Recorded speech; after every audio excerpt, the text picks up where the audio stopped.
Hey everyone, the Siren Gnarl. Pretty simple but solid entry-level blaster, but what is the mod potential? So today, we're gonna open it, explore it, and see what we can do to it to improve this blaster. I'm your host Dave, welcome to that.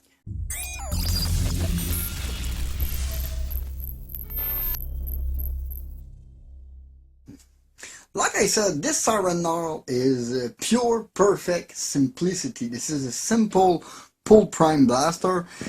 I mean, this thing is rather efficient with the 130-ish FPS with regular dart and above 150 with lightweight and EPP dart. One thing I like very much, and that not everyone likes, is the pull prime at the rear. I love my blaster with a single finger pull prime.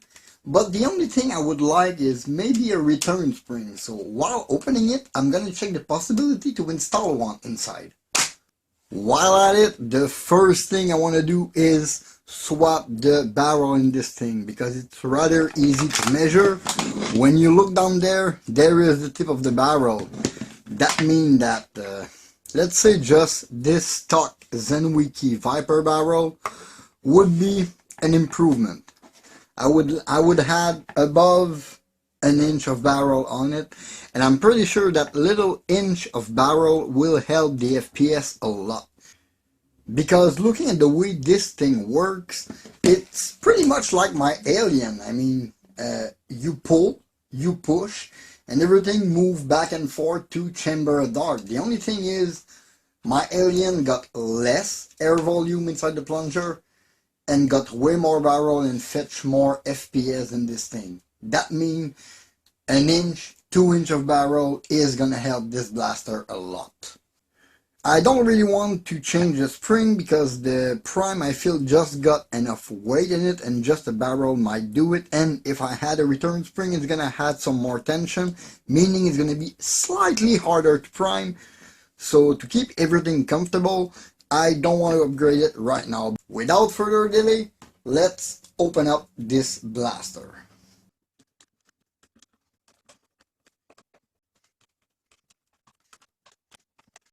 Okay, looks like the safety goes in the upper part. Might just delete that thing, but we are in rather simple. That must be that little latch here for the mag release. No worry there. Okay. Yeah, this thing is simple. And the catch is ridiculously small. This look like thin plastic. I wouldn't put too much FPS inside this thing. And ooh, what do we have here? That is something. I mean, they put a screw so we can change the barrel as we like. That is neat, assuming it's a 16 mil. That should be awesome. Let me unscrew that thing from there and undo that. Oh my god, it's tight. That barrel screw, which will gouge your barrel when you're gonna fix it there. So be sure it's a barrel you don't mind that have a little mark on it. This thing is not moving because the plunger is in.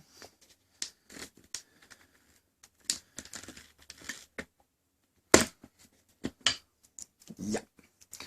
Okay. Oh, yeah. It can gouge the barrel pretty neatly. So be sure you don't mind to have that little mark on your barrel when doing it. But so far, it's just a round piece that you can put the barrel through. Meaning, doesn't matter if it's longer, it's gonna go in. It's just to guide it so it's straight.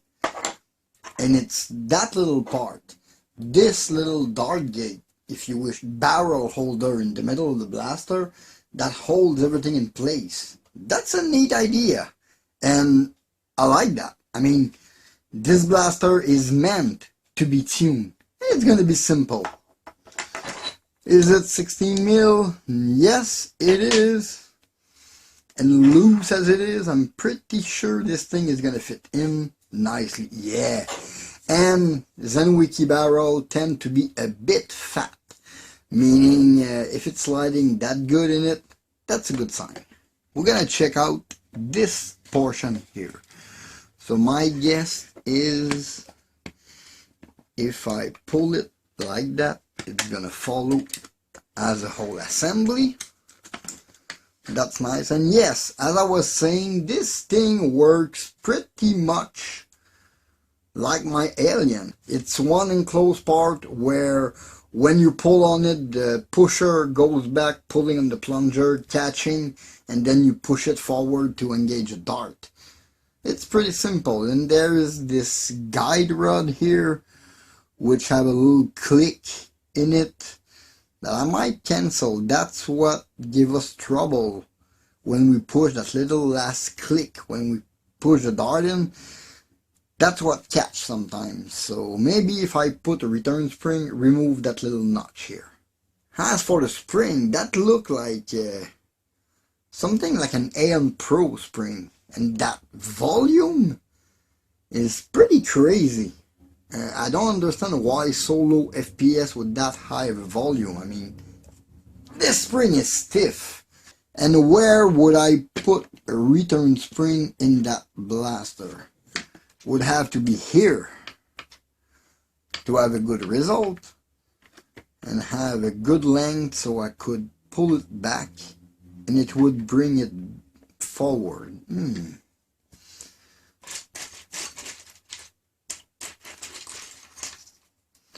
Something like a piece of that. Oh my god, my fingers are greasy. I'm gonna need to get some paper.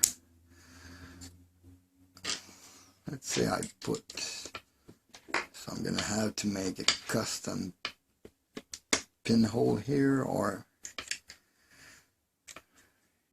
could I just on the barrel post holder? Okay, I cut myself a length of a return spring here that's gonna fit right in line. The thing is, the shell on both sides encase this part very, very squarely, meaning I'm gonna need to open up this top part here, either with a small file or flush cutters. So I brought down about a millimeter down here just to make sure on this first half of it, keeping the rear very tight to keep everything in line. I'm now going to do the same thing to this size, and I am going to round this hole here. I'm going to widen it and round it so my spring doesn't catch on it. Then I think it's going to be reassembly. This thing should be complete. I don't remember the model of this spring, but I'm pretty sure if you go check my Meteor return spring video, or pretty much any return spring video I make using this type of spring, this is the one I end up using. It's a big long one when you buy it. It's like 6 inch long, and you can cut yourself a lot of return spring with it. Very easy to manipulate, very easy to work with. And you see here, just by widening the front hole and winding the front of the slide trail, I'm going to be able to have my return spring. So I am pretty much done here with the shaving. I shaved both sides of the shell just enough for the spring to fit, and here I removed some of this post here at the bottom so the spring don't get stuck under it. For the rest, I didn't touch this whole section because I still want everything to move smoothly and in line. One thing in the top here, there was this little notch I was talking of maybe removing, but no need. Since I removed this part of the shell, there is nothing for it to hang on. For the one afraid of the breech opening, this is also the utility of this return spring. It's going to hold everything closed when the blaster is primed. Theoretically, everything should work. The barrel is going to be a no-brainer to change into this blaster. This is so simple. It's made for this kind of mod. I might also drill myself a little hole for access of this screw for the barrel, just so I can access this little screw so I can change the barrel for test, for fun, for FPS adjustment. Let me just put that thing back together and we're gonna try it out. Okay, I had to reopen the blaster for the main reason it was not completely coming back with a dart in. So I just put the return spring, I shortened 5 coil of it, and I hooked it to the front post. Secondly, this bar here, it was a little crooked from molding at the tip, and there was a big piece rubbing inside. Therefore, I sanded the thing with the little file and then re-lubed it and installed it there. Fingers crossed this time it's gonna work. Let's reclose it, and then we're gonna be able to test it through. Okay, this thing's assembled, meaning it's the moment of truth. Can I? And it's coming back by itself. I still have my seal. Let's try and shoot like 5 dart. Can I? Almost chambered all the way. Is it sealed? Let me try it like that, just to see. 150 with regular darts. Okay, it's working. 127. That's closer to what it was. 127 again. Oh, it closed this time completely. 129. So the FPS, it's a little bit more regular with this new barrel. And the return spring seems like working. I mean, is there another dart in? Yeah, 150.5. And this thing auto chambers now. That is neat. This thing was in desperate need of a return spring. Well, in the end, those mods were super simple. In the case of the barrel, it was super easy. There is already a screw to change the barrel in, which is really a nice touch. For that, thank you, Siren. But for the rest, adding the return spring, I feel like this blaster needed it from the start, because it works like a charm, and now it's even more fun to just plink with that thing. You can just pull it, it comes back, it chambers, and you fire. That accelerates the operation of this blaster. I've tried to run a slightly longer chronograph, and then my first hiccup with the Gnarl Blaster happened. At some point I had a dramatic FPS loss because everything was regular around 140, and at some point it dropped at 116 and then stopped firing whatsoever. I then realized the blaster lost its O-ring, and that was kind of a problem, but the O-ring was nowhere on the floor in the studio. Nowhere at all, even in the blaster. Meaning I had to go look in the pile of dart behind the chronograph. But I managed to find it. I had no clue how that happened, but I managed to find it. No wonder there was a dart stuck inside. I mean, the O-ring stayed on the dart head. By whatever magic here, my best guess is the O-ring stayed inside my barrel, and when I chambered the dart, it chambered through by whatever odds, but that's what happened here. I put back the O-ring, now everything is fine, and the return spring is doing its work. Now with those modifications, pretty much sure I'm going to do a cosmetic job on it, and I will add the little hole to access the screw because I want to be able to change barrel at will to test on it.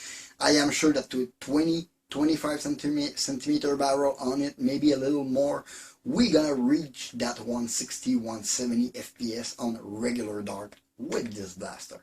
But that is gonna be for another video.